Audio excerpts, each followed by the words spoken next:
Rocky Gerung karena dianggap menghina Presiden Joko Widodo atas ucapan beliau. Ucapannya seperti ini, silakan dilihat.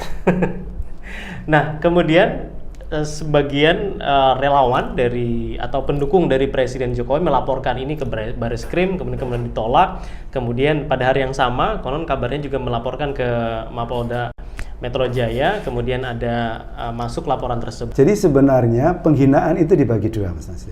Satu yang disebut menista atau pencemaran nama baik. Yang kedua disebut sebagai fitnah. Dalam kasus yang disebut Mas Nasir tadi, itu adalah kasus namanya pencemaran nama baik. Pencemaran nama baik. Kalau melihat kasus ini bagian dari penghinaan terhadap presiden ataupun juga personnya, atau kritik terhadap kebijakan? Jujur aja Mas Nasir.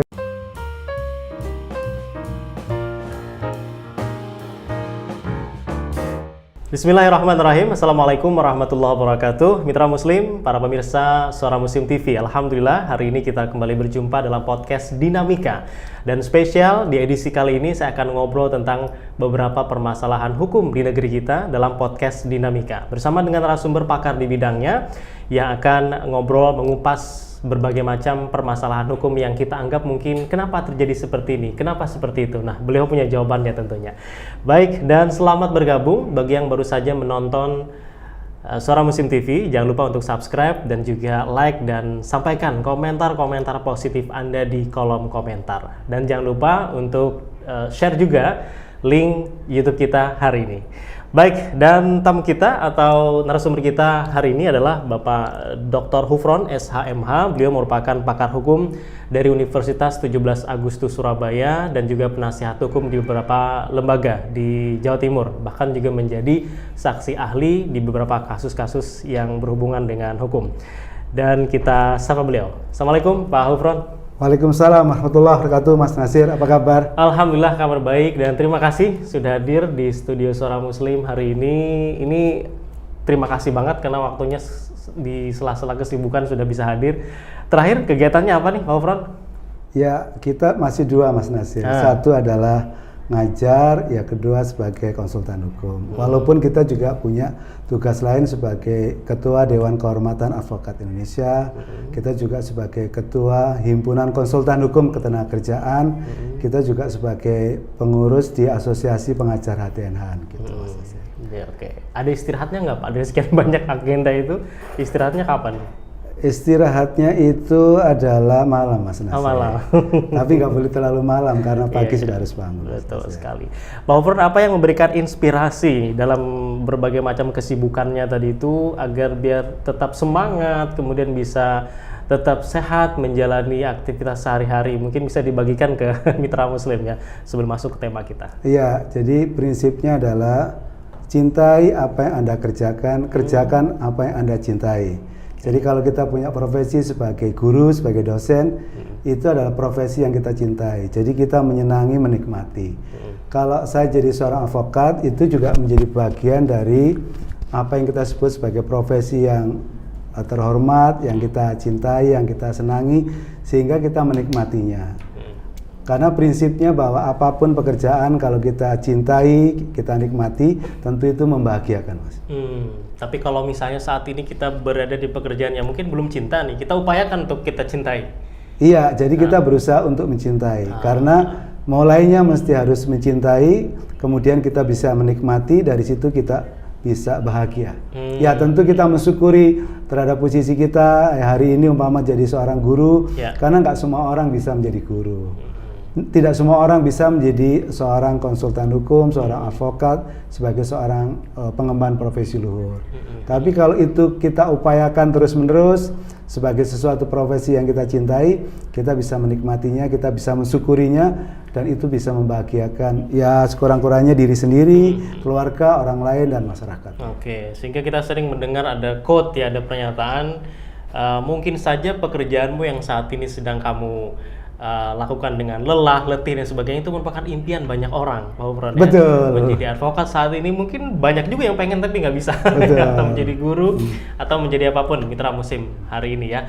Oke, dan kalau saya lihat dari background Pak Hufron juga dari S1, S2, S3 sekarang juga mengajar, semuanya berhubungan dengan hukum semua. Itu waktu kecil memang ada cita-cita seperti itu Pak Hufron, atau ya ngalir aja dengan apa yang dijalankan saat ini?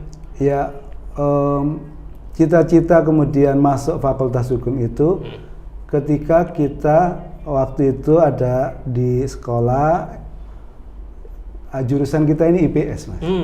Jadi ilmu pengetahuan sosial. Salah satu adalah di pelajaran IPS itu ada mata kuliah zaman segitu disebut PPKN. PPKN. Okay. Ya. Pendidikan Pancasila dan Keluarga Betul. Negaraan. Ya. Terus ada mata kuliah yang saat itu namanya Hukum Tata Negara, Mas. Dan gurunya itu ngajarnya itu luar biasa. Jadi bikin kita semangat, bikin kita ini terinspirasi gitu. Terus kemudian ketika kita ada program dulu namanya PMDK gitu. Maka saya memilih, karena kami sekolahnya di SMA Negeri di Lumajang, maka memilih Fakultas Hukum di Fakultas Hukum Brawijaya dan Fakultas Hukum di Universitas Jember gitu. Dua-duanya keterima di PMDK, tapi karena rumah kami ini posisinya di dekat Gunung Semeru, Mas Nasir, maka kita memilih lewat jalur kemudian lewat selatan, sehingga lebih dekat dengan Brawijaya. Maka diambillah S1 Brawijaya. Itulah memulai kami kemudian kuliah di Fakultas Hukum Brawijaya. Pada awalnya kami juga belum punya cita-cita untuk menjadi seorang lawyer, Mas. Tapi awalnya kami itu cita-cita menjadi seorang dosen gitu. Tetapi dalam perkembangannya ternyata mahasiswa itu suka kalau diajar seorang dosen yang praktisi, Mas. Oh, karena memang dia berpengalaman di situ sebagai praktisi, bukan sekedar teori aja ya. Ditunggu oleh mereka, ini bukan sekedar akademisi tapi praktisi. Karena beliau pingin pada saatnya kelak ketika lulus itu bukan hanya ngerti teori, tapi ngerti bagaimana sebenarnya prakteknya gitu. Bersamaan dengan itu kami kemudian menekuni dua profesi seiring berjalan. Jadi dosen sekaligus jadi advokat. Mulai tahun 92 sampai tahun 2023. Udah berapa? 21 tahun ya? 30. Ya. Oh, 30. 32 tahun. Masya Allah. 32 tahun. Oke. Pak Hufron, ini lawyer tadi ya. Betul. Artinya lawyer iya, kemudian dosen akademisi juga. Katanya sih kalau kata teman-teman gitu, kalau mau jadi lawyer nih harus pintar ngomong, pandai berkelit, nyari alasan, maksudnya nyari alasan-alasan hukum gitu ya. Menurut Pak Hufron benar nggak sih seperti itu, yang ungkapan-ungkapan seperti ini? Iya, jadi sebenarnya apa yang menjadi tugas pokok seorang lawyer itu kan membela kebenaran, keadilan, dan kemanusiaan, Mas. Jadi sesungguhnya yang kita bela itu adalah hak klien kita. Tidak boleh dilanggar, bahasa agama nggak boleh didolimi gitu, Mas. Maka kita sesungguhnya memberikan pada penguatan diri kita, kalau punya klien ini didolimin, kita membela, Mas. Membela kebenaran, membela hak dia. Dan itu adalah tugas utama seorang advokat. Jadi kalau ada seorang advokat itu sebenarnya adalah, apa sih tugas utamanya? Tugas utamanya ketika melihat sesuatu itu ternyata nggak benar. Ada proses yang disebut ada pendoliman, ada hak-hak masyarakat yang kemudian itu dilanggar oleh penguasa. Maka satu-satunya profesi yang harus maju itu advokat, Mas. Dia membela itu. Membela itu. Maka dalam perkembangannya adalah tidak tepat kalau kemudian advokat itu adalah profesi yang itu adalah membutuhkan kemampuan silat lidah, halal haram diterabas. Gitu. Enggak, tentu kalau menurut saya sebagai profesi luhur dengan tujuan adalah altruistik gitu untuk kepentingan orang banyak, kita bekerja dengan standar-standar. Ada standar profesi, kemudian ada standar etik gitu, yang tidak boleh kemudian kita ini menghalalkan segala cara. Karena ada mekanisme bagi mereka yang diduga melanggar kode etik, melanggar disiplin dan melanggar hukum gitu. Itu tidak tepat, tetapi memang bahwa salah satu prasyarat untuk menjadi seorang advokat itu adalah bisa menjelaskan kasus itu dengan baik, memberikan argumentasi dengan baik, memberikan analisis dengan baik, memberikan solusi yang terbaik. Dan itu memang hanya bisa dilakukan oleh mereka yang sudah terbiasa, terlatih untuk bagaimana menganalisis sebuah kasus dan memberikan solusi-solusi yang tepat dalam konteks kebutuhan klien. Maka di situ kan tidak boleh, Mas, tidak jelas premis mayornya gimana, premis minornya gimana, konklusinya gimana. Itu harus presisi, bisa kemudian di tracing apa yang menjadi tadi dasar hukumnya apa, kasusnya gimana, penerapan analisisnya seperti apa, kesimpulannya seperti apa, solusinya seperti apa. Itu kan harus clear, Mas. Logis semua ini. Harus logis, koheren gitu, Mas. Ya itu yang disebut kebutuhan seorang lawyer, itu salah satunya adalah logic thinkingnya atau frame of thinkingnya harus bagus. Oke. Dan tadi disebutkan profesi ini adalah profesi sangat mulia, kan dia membela mungkin pihak-pihak yang terzalimi. Nah kalau misalnya kemudian justru kliennya ini yang tanda kutip menzalimi, Pak Gufron, gimana nih lawyer kemudian memposisikan dirinya? Iya, jadi kita selalu posisinya bukan membela orang yang salah, tapi kita ini membela hak-hak orang yang salah gitu. Oke. Jadi meskipun dia salah pun dia masih punya hak. Dia masih punya hak gitu. Tentu ada pertanyaan, Pak, bagaimana kalau dalam tanda kutip bahwa orang ini yang diduga sebenarnya dia nakal gitu. Diduga nakal. Tentu dibalik dia nakal kemudian diperiksa barangkali oleh polisi dan seterusnya, dia punya hak-hak sebagai seorang warga negara. Dia punya hak sebagai seorang tersangka, dia punya hak sebagai seorang terdakwa yang dilindungi oleh hukum. Kita bukan membela koruptor, tapi hak-hak seorang koruptor karena dilindungi oleh hukum gitu. Jadi tentu tadi pertanyaan Mas Nasir bagus. Gimana, Pak, kalau ternyata dia sebenarnya dalam tanda kutip dia yang nakal, dia yang jahat umpama, apa tetap akan dibela oleh Pak Gufron? Tentu yang dibela adalah hak-haknya dia, bukan perbuatan salahnya dia gitu. Dan kita selalu bilang sama klien adalah secara terbuka bahwa Bapak ini sebenarnya di sini salahnya. Bapak sebenarnya ini yang nggak boleh lakukan. Jadi kalau pada titik seperti ini, tentu kami tetap bisa bela Bapak, tapi kita membela sesuatu yang patut kita bela. Dan kita tidak bisa membela sesuatu yang tidak kita bisa bela. Umpama begini, Bang Gufron bisa nggak ini dalam kasus ini saya bisa bebas? Selain kita tidak boleh menjanjikan kemenangan bebas apalagi, tetapi kita bilang, Pak, posisi Bapak ini agak susah, agak sulit, tapi kita tetap akan bekerja maksimal untuk membela kepentingan hukum Bapak gitu. Ini menarik nih, artinya kan tidak bisa menjanjikan kemenangan gitu ya. Karena ada yang sering disebut kalau pengacaranya ini itu dijamin kayak nggak kalah gitu ya. Itu memang ada terjadi seperti itu atau gimana, Pak Gufron? Menurut saya enggak, Mas. Enggak ya, tetap ya. Jadi sebenarnya Mas Nasir bukan soal semata pengacaranya, tapi adalah kasusnya, Mas Nasir. Jadi kalau kasusnya tuh complicated, kasusnya rumit gitu, ya kasusnya memang agak susah, mohon maaf kalau kasusnya kaitannya dengan narkoba gitu. Mohon maaf ya, dibela oleh teman kita yang terkenal sekalipun gitu. Ya tentu agak susah juga gitu. Jadi memang masalahnya itu satu hal, advokat juga hal lain gitu. Tidak otomatis masalahnya complicated yang kemudian dibela pengacara A menjadi bebas, menurut saya juga begitu. Artinya bisa jadi si pengacara ini juga pilih-pilih kasus yang dia sudah mikir kalau saya ngambil ini saya nggak bisa menang nih. Jadi dia ngambil yang kasus-kasus yang kemungkinan besar dia bisa menang di situ. Tentu kita tidak bicara menang, Mas. Kita bicara apa yang kita bisa perjuangkan dari posisi statusnya dia. Apa yang kita bisa perjuangkan dari kasus Anda ini apa gitu.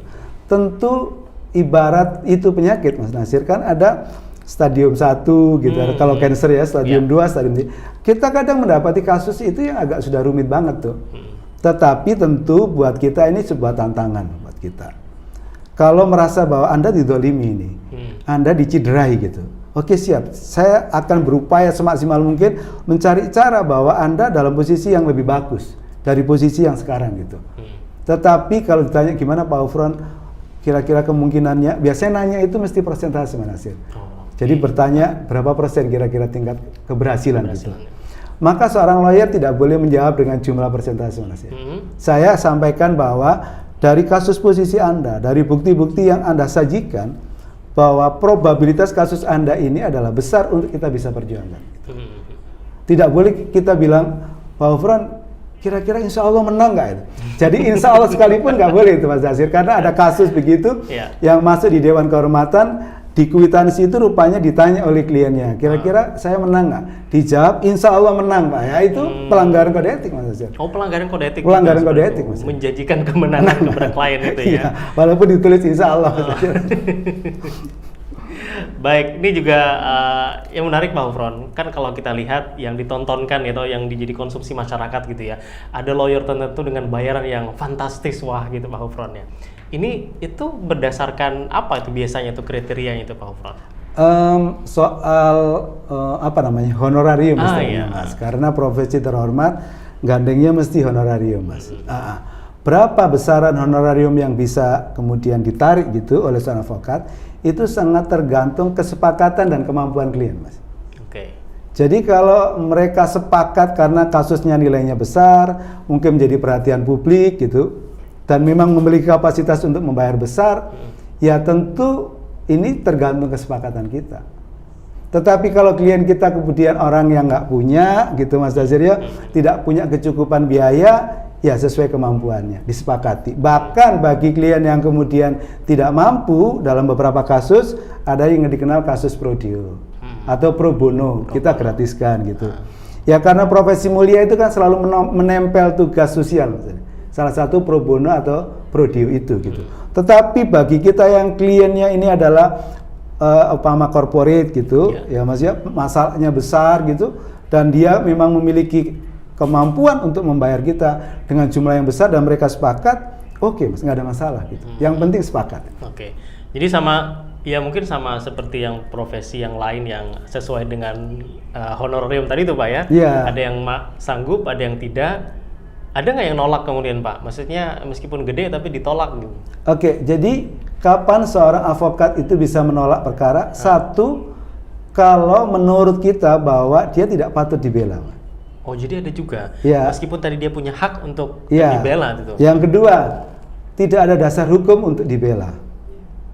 Contohnya gimana tuh Pak Gufron yang 1, 2 ini? Iya, jadi pertama begini Mas Nasir, mohon maaf nih ya. Suatu saat ada kasus penutupan doli Mas, dalam tanda kutip ya Mas.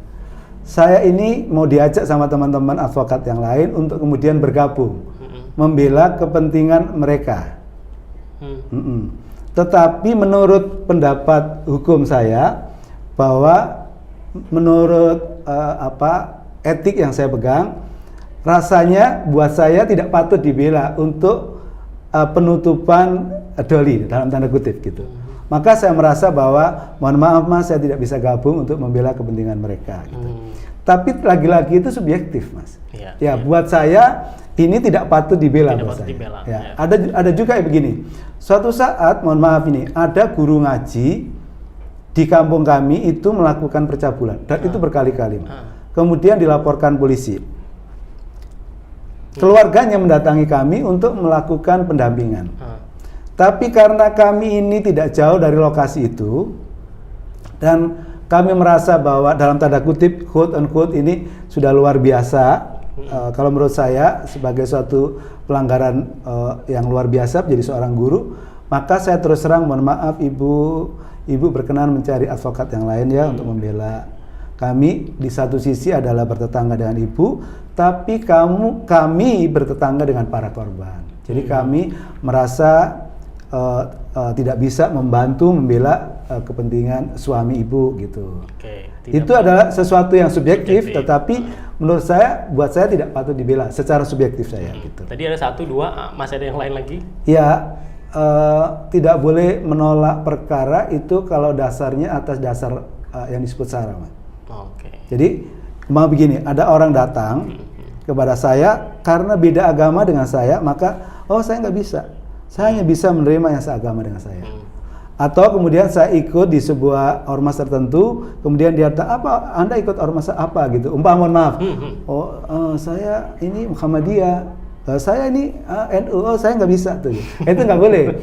Terus status sosial tertentu atau ras tertentu itu nggak boleh. tidak boleh menolak atas dasar alasan yang disebut syarak. Jadi itu tidak boleh jadi atas dasar ras, suku, agama, status sosial, warna kulit, itu nggak boleh menolak atas alasan itu. Tapi kalau alasan itu adalah tidak ada dasar hukum untuk dibela, tidak patut untuk dibela karena menurut kita tidak ada dasar yang kuat, kita boleh menolaknya. Oke. Jadi bukan karena suka tidak suka Pak Ufron tadi ya, tapi memang karena ada pertimbangan-pertimbangan tersebut. Ada alasan satu, Mas. Oh, ada lagi. Satu alasan yang kita memang tidak memiliki kemampuan untuk handle case itu karena memang bukan bidang kita, Mas. Jadi kalau suatu saat ada orang datang ke kantor kami, tiba-tiba kemudian meminta kepada kami untuk menjadi lawyernya dia, menangani perkara yang ini kaitannya dengan hukum ruang angkasa, Mas. Oh, okay. Umpama ya, Mas ya. Sekarang ini kan banyak wisata ruang angkasa, Mas. Loh, saya kalau umpama saja diajak diskusi saja tentang hukum ruang angkasa, karena bukan bidang saya merasa tidak mampu, Mas. Maka saya bilang, Mas, Mbak, Ibu bisa nyari advokat lain yang keahliannya adalah ruang angkasa gitu. Pernah juga saya didatengin soal umpama nih, Mas ya, terkait dengan buruh migran gitu. Yeah. Saya tidak menekuni di bidang itu saat itu gitu, Mas.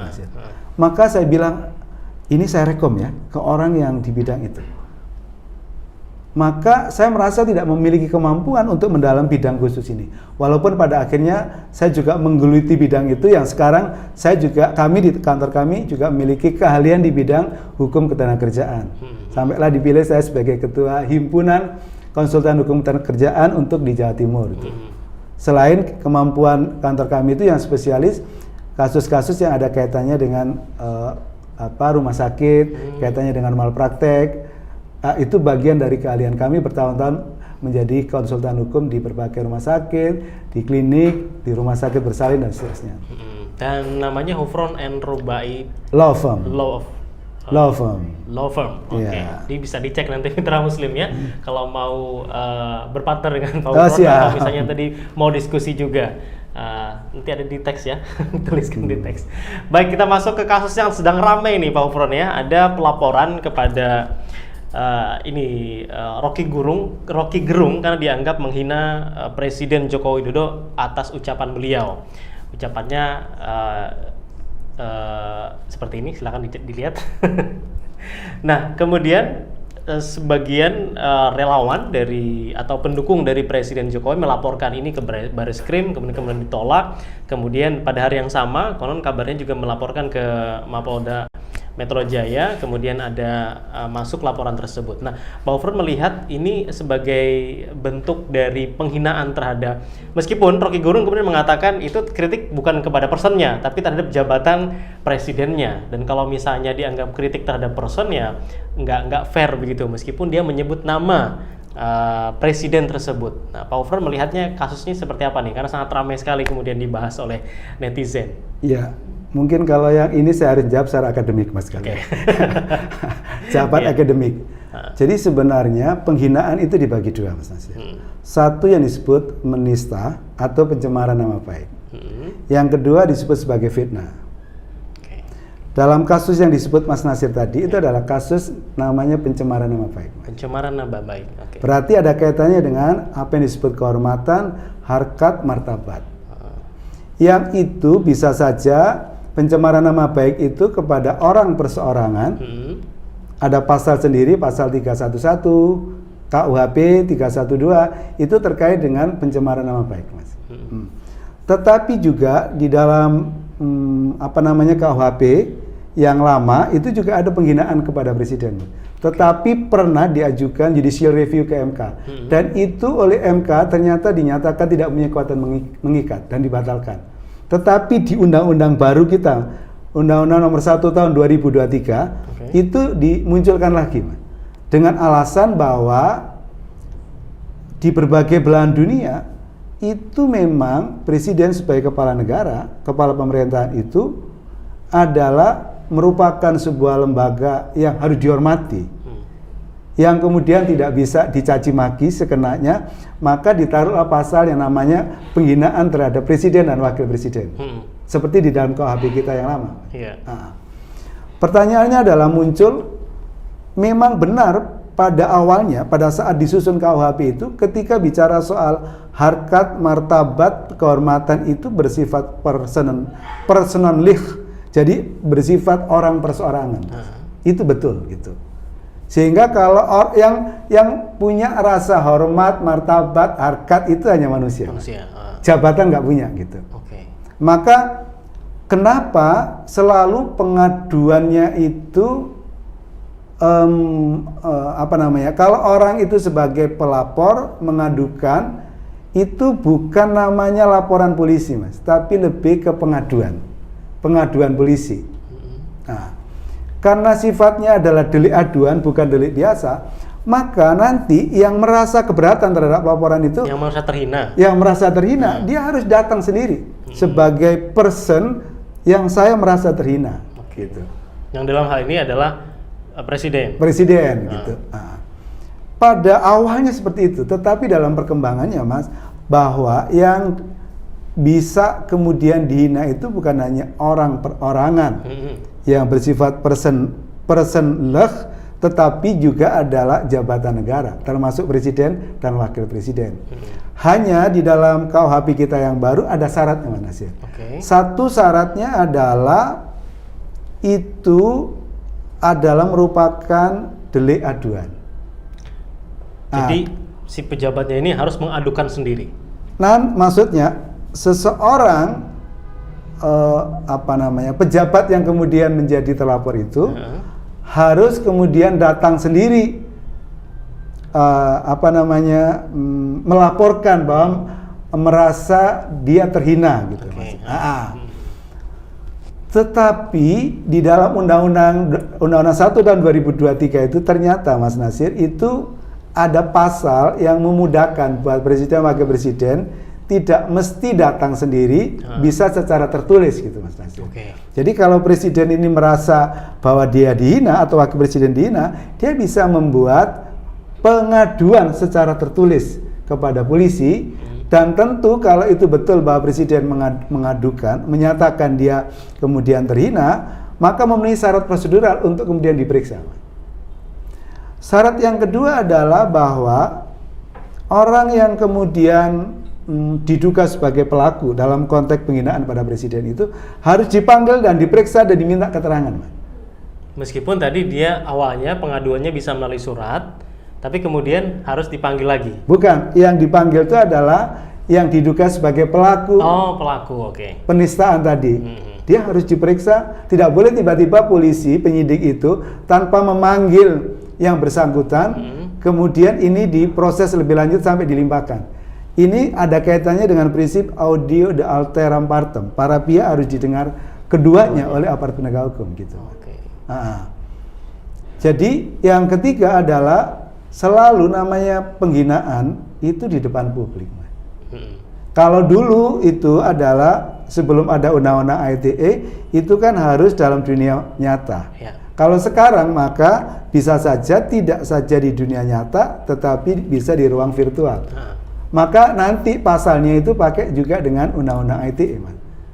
Yang di situ adalah ada sebuah larangan untuk mentransmisikan, mendistribusikan materi muatan yang mengandung pornografis atau kesusilaan, materi muatan yang mengandung ujaran kebencian, materi muatan yang mengandung penistaan agama, materi muatan yang mengandung tadi yang kaitannya dengan syarat tadi, bisa masuk di situ, Mas Nasir.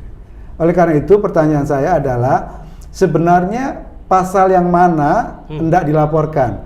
Ketika dilaporkan ke Polda Metro, karena Pak Jokowi tidak membuat pengaduan tertulis, maka menurut polisi itu ya nggak tepat begitu. Biasanya dalam konteks pengaduan itu ada diskusi, Mas, dengan penyidik di SPKT itu.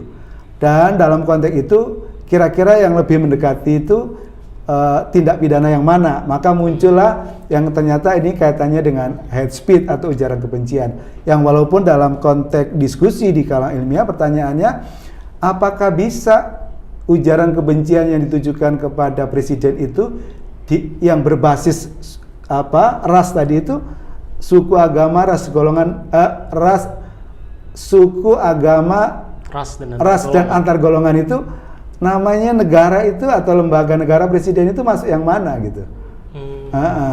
Kalau disebut antar golongan juga tidak tepat, kalau dia suku agama juga tidak tepat, ngomong ras juga tidak tepat gitu. Dan dalam prakteknya biasanya itu dalam kasus tertentu kayak kasus dulu ada penyanyi di Bali itu juga pasal itu yang dipakai, Mas. Karena dianggap menghina ID itu saat itu. Nah, pertanyaannya apakah ID itu masuk dalam kelompok yang kita sebut sebagai kebencian berbasis suku, ras, agama, atau antar golongan? Saya kira itu butuh ahli, Mas, untuk menjelaskan historis lahirnya pasal hate speech atau ujaran kebencian, apa yang dimaksud dengan antar golongan gitu. Dan ini juga kayaknya karet ya Pak, maksudnya bisa ditarik. Iya, itulah yang kemudian dipandang bahwa apakah ini betul murni hukum kah di satu sisi, ataukah ini sebenarnya ada apa yang disebut sebagai kriminalisasi. Oke, Pak Ufron tadi, bentar saya potong. Tadi artinya kalaupun yang KUHP tentang ujaran kebencian terhadap presiden tadi itu tidak bisa, atau kalau memang harus ada aduan, delik aduan, kemudian bisa menggunakan tadi yang hate speech itu, atau menggunakan undang-undang ITE. Jadi tergantung si pelapornya aja lagi mau menggunakan pasal yang mana, gitu. Betul. Maksudnya. Tetapi prinsipnya bahwa pelapor harus mengadu sendiri, bisa datang kemudian ke apa istilahnya ke kepolisian, ataukah dia secara tertulis. Oke. Bahkan sampai ITE pun itu harus yang si presiden juga yang melapor, mengadu. Iya, kalau pasalnya adalah pasal penghinaan terhadap presiden. Jadi dia tetap presiden sendiri harus presiden atau wakil presiden, tetapi ada kemudahan bisa tertulis. Bisa tertulis tadi itu ya. Okay. Kita punya pengalaman zamannya Pak SBY ya, Mas. Pak SBY juga merasa secara pribadi, secara personal itu merasa ya dinista begitu. Maka beliau lapor sendiri secara pribadi, tidak dalam seolah-olah tidak dalam kapasitas sebagai presiden. Tapi pemahaman itu lama, Mas. Tapi pemahaman terbaru adalah sesungguhnya tidak saja sebagai pribadi, tetapi sebagai presiden itu memang diatur pasal itu memang menghina presiden, Mas. Asal mau mengadu, asal itu ya? Mau melapor gitu. Oke, tadi saya lihat.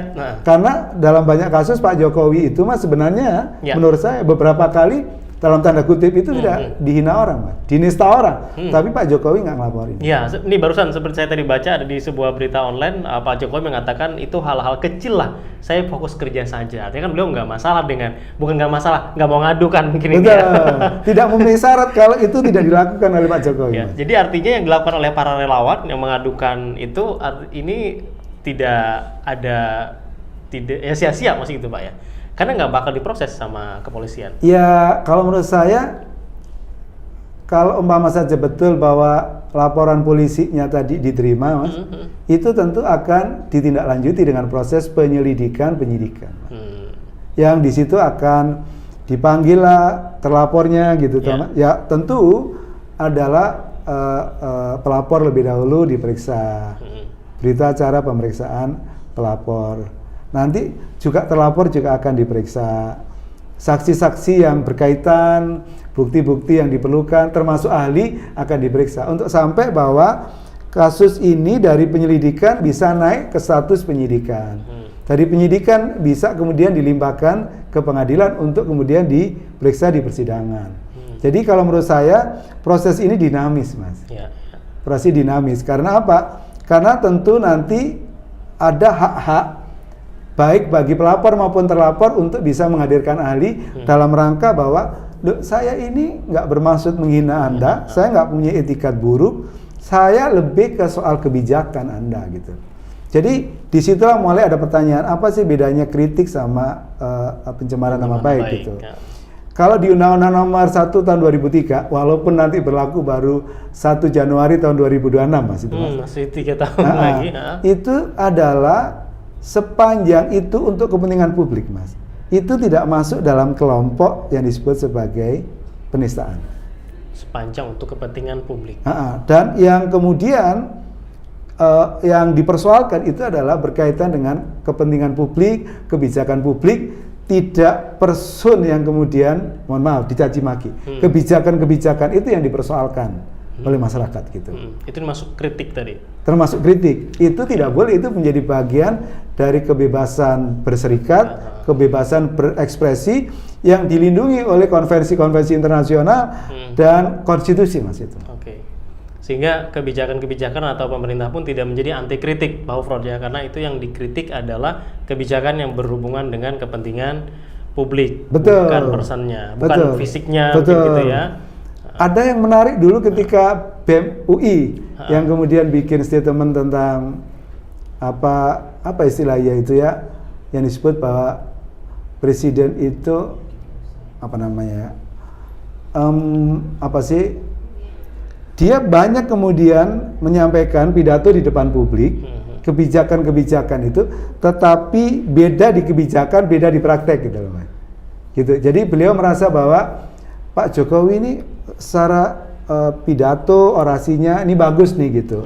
Tetapi ketika dicek oleh teman-teman di lapangan, itu nggak sesuai antara yang disampaikan dengan apa yang di prakteknya gitu. Loh, kalau menurut saya itu sesuatu yang wajar, Mas, karena masih bicara soal kebijakan gitu. Nggak perlu dilaporin ya. Ya itu nggak boleh dilaporin, dan polisi harus paham bahwa ini bagian dari proses demokrasi yang dilindungi oleh konstitusi, dan ini dalam konteks untuk agar tidak lahir apa yang disebut pemerintahan yang korup, ya, maksudnya pemerintahan yang tirani, pemerintahan yang sewenang-wenang. Maka di berbagai negara yang disebut sebagai masyarakat sipil itu memiliki hak seperti itu, Mas.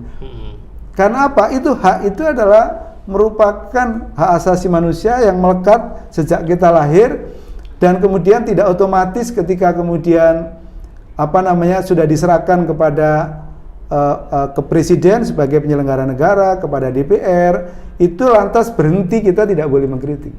Tetap kita harus mengkritik.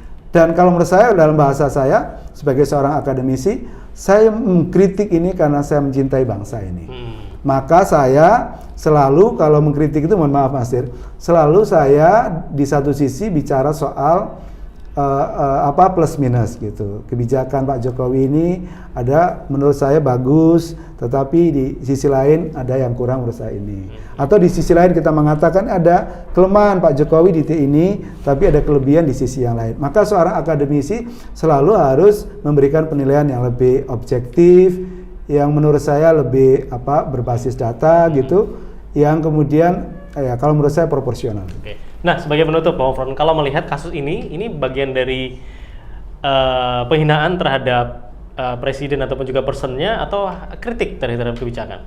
Jujur aja Mas Nasir, saya nggak sempat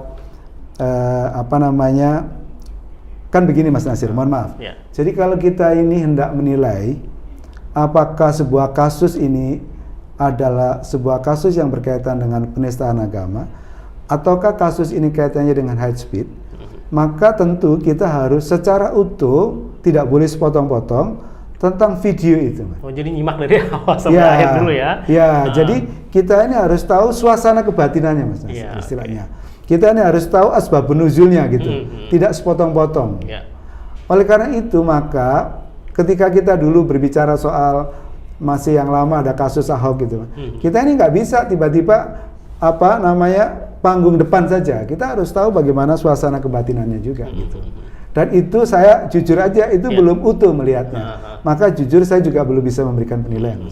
Jadi habis ini tonton dulu Pak Hufron baru bisa. Nanti saya tonton dulu lengkap, baru saya akan memberikan pendapat hukum. Baik, kalau gitu bersambung dong podcast kita ya. Terima kasih. Iya, intinya memang harus utuh Pak Hufron ya. Harus utuh. Termasuk karena kan di masyarakat sekarang, apalagi netizen, itu kan dia cuma nerima potongannya doang. Apalagi kalau misalnya sudah diedit, sudah dibumbui dengan caption ini, tulisan ini yang kadang-kadang itu menyulut ya, langsung tersebar dan viral, padahal nggak tahu video lengkapnya seperti apa. Betul. Nah, ini perlunya masyarakat juga harus cerdas Pak Hufron ya dalam hal ini. Baik, ini sebagai penutup mungkin ada pesan Pak Hufron untuk mitra muslim agar bisa tetap menjaga, kalaupun mau mengkritik, yang kritiknya juga kritik yang tidak kena delik dan macam-macam gitu ya. Kemudian juga kalaupun misalnya pengen tetap berkreasi, ya kreasinya juga sesuai dengan jalur koridor hukum yang berlaku di negara kita.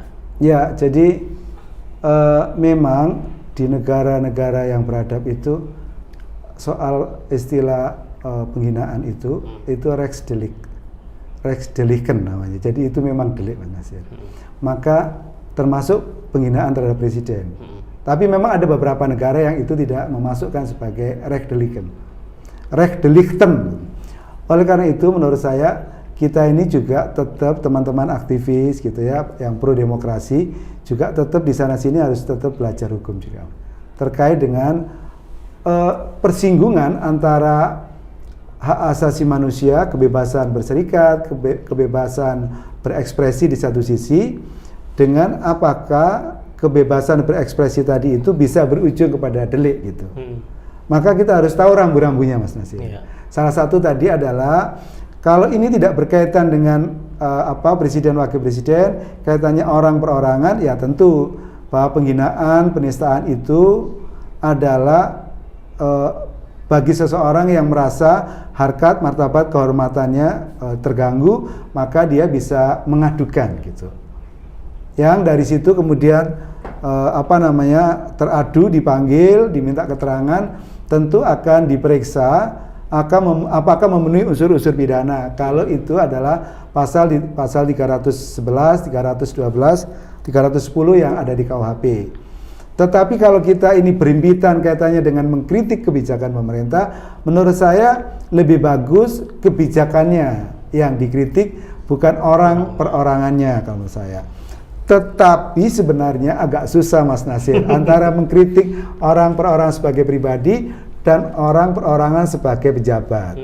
Tetapi menurut saya akan lebih bagus ke depan yang dikritik itu lebih ke kebijakan, bukan kemudian mencaci maki orang secara pribadi dalam konteks lembaga negara. Ya, atau mitra muslim kritiklah diri sendiri ya, sehingga nggak kena apa-apa Pak Hufron ya. Pak Hufron, terima kasih sudah berbagi dengan mitra muslim hari ini, dan semoga apa yang kita diskusikan memberikan manfaat, juga mencerahkan dan juga menyejukkan mitra muslim semua. Insya Allah semoga punya kesempatan berdiskusi di lain waktu. Assalamualaikum. Waalaikumsalam warahmatullahi wabarakatuh. Terima kasih Mas Nasir. Sama-sama, dan juga mitra muslim bagi yang belum subscribe, silahkan subscribe dulu YouTube Suara Muslim TV, dan insya Allah kita akan jumpa lagi dalam podcast Dinamika di edisi-edisi yang akan datang. Saya Muhammad Nasir dan seluruh kru mengucapkan subhanakallahumma bihamdika asyhadu an la ilaha illa anta astaghfiruka wa atubu ilaik. Sampai jumpa di edisi yang berikutnya. Assalamualaikum warahmatullahi wabarakatuh.